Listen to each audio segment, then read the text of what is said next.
നമസ്കാരം. ഞാനിന്ന് ഉണ്ടാക്കുന്നത് കേരളത്തിൻ്റെ സ്വന്തം ഉണ്ണിയപ്പമാണ്. ഇതിലേക്ക് ആവശ്യമായ സാധനങ്ങൾ എന്തൊക്കെയെന്ന് നോക്കാം. 1/2 കിലോ മൈദ, 1/2 കിലോ റവ. ഈ 1 കിലോ പൊടിക്ക് ഞാൻ എടുത്തിരിക്കുന്നത് 1/2 കിലോ ശർക്കരയാണ്. 1/2 മുറി തേങ്ങ നന്നായി നുറുക്കി വറുത്തെടുത്തത്, ജീരകം, ഏലക്ക, ചുക്ക് പൊടിച്ചെടുത്തത്, ആവശ്യത്തിന് ഉപ്പ്. ഞാൻ സൺഫ്ലവർ ഓയിലാണ് ഉപയോഗിക്കുന്നത്.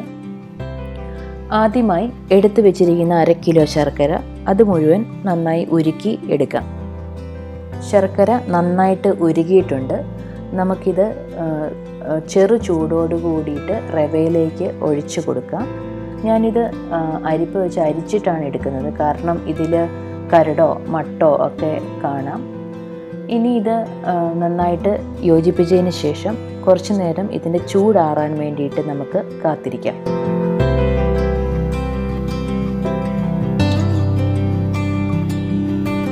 ഇതിൻ്റെ ചൂട് നന്നായിട്ട് മാറിയിട്ടുണ്ട്. നമുക്കിനി അതൊന്ന് നന്നായി ഇളക്കി കൊടുക്കാം. എന്നിട്ട് അതിലേക്ക് നമ്മൾ മാറ്റി വെച്ചിരിക്കുന്ന ചേരുവകൾ യോജിപ്പിച്ച് കൊടുക്കാം. ആദ്യമായിട്ട് മൈദ മാവ് മിക്സ് ചെയ്യാം. ഒപ്പം നമ്മൾ നുറുക്കി വെച്ച് വറുത്ത് വെച്ചിരിക്കുന്ന തേങ്ങ കൊത്തുകൾ മിക്സ് ചെയ്യാം. എടുത്തു വെച്ചിരിക്കുന്ന പൊടികൾ, ജീരകം, ഏലക്ക, ചുക്ക് പൊടിച്ചത് അതിലേക്ക് മിക്സ് ചെയ്യാം. ഉപ്പ് ആവശ്യത്തിനിടുക. ഉപ്പിൻ്റെ അളവ് അങ്ങോട്ടും ഇങ്ങോട്ടും മാറിപ്പോകാതെ ശ്രദ്ധിക്കുക. ഇനി ഇത് നന്നായിട്ട് നമുക്ക് കുഴച്ച് കൊടുക്കാം. കൈകൊണ്ട് തന്നെ നന്നായിട്ട് കുഴയ്ക്കണം.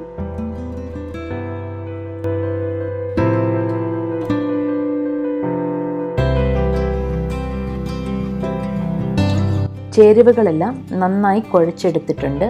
ഇനി നമ്മളൊരു 6 മണിക്കൂർ കാത്തിരിക്കണം. അതിനുശേഷമാണ് നമ്മൾ ഉണ്ണിയപ്പം ഉണ്ടാക്കേണ്ടത്. നമ്മളിത് മിക്സ് ചെയ്ത് വെച്ചിട്ട് 6 മണിക്കൂർ കഴിഞ്ഞിരിക്കുന്നു.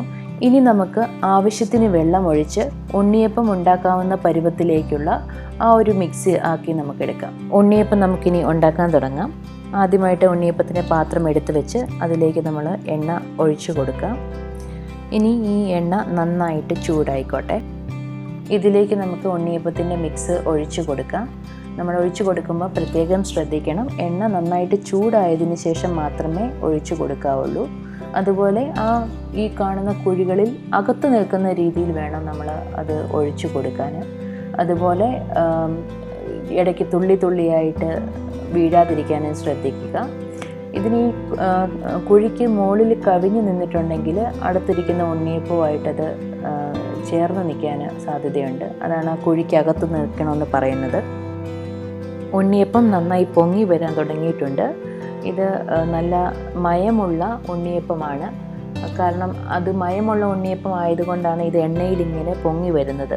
ഇതിൻ്റെ ചേരുവകൾ, അതുപോലെ നമ്മൾ വെച്ചിരിക്കുന്ന സമയം, ഇതെല്ലാം കൃത്യമാണ്. നല്ല സ്മൂത്തായിട്ടുള്ള ഉണ്ണിയപ്പമായിരിക്കും ഇത്. നമുക്കിതൊന്ന് അങ്ങോട്ടും ഇങ്ങോട്ടും മറിച്ച് ഇളക്കി കൊടുക്കാം.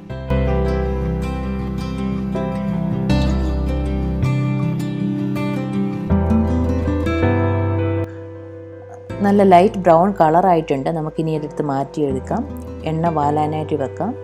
അങ്ങനെ നമ്മുടെ ടേസ്റ്റിയും സോഫ്റ്റും ആയിട്ടുള്ള ഉണ്ണിയപ്പം റെഡി ആയിട്ടുണ്ട്.